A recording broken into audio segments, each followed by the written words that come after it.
нодлон цахимаар худалдангууд блоклоод бөөндөр нь худалдаж авдаг асуудал гарсан юм. За тэрийн цагдаагийн байгууллагын кибер аюулгүй байдлын хэлтээс авилгатай тэмцэх газар шалгаад дүгэлт гаргаад дүгэлтэн дээр үндэслээд зөвлөмж гаргаад зөвлөмжтөр үндэслээд журам гаргасан. Сонгож шалгуулалт нь хуулийн дагуу хийгдээд тэр КФС-гэр хийсэн ямар компаниуд код гэлөө копи гэлөө нэг компани шалгарсан байна.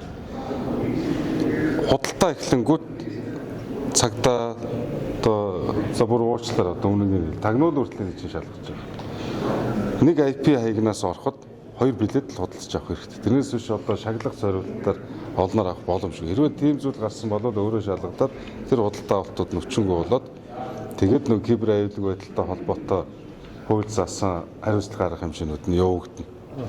Тийм л юм байна. Энийг 11 өдөр байж энийг ихлээр би дуусгах юм. Тэгэхээр билет урилга зарагдгаараа зарна. Урилга бол дотроо 2 янз байна.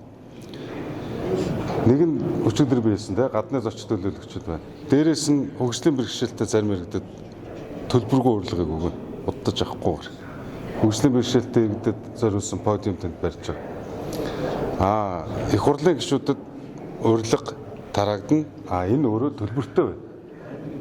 Тэгээ миний хийснийг мушингуулаад их хурлын гишүүдийг энд оруулахгүй юм шиг одоо бөөл хэрүүл болж нэг үлэгт. Ордгоор орно. Адилхан Монгол хүн шүү дээ.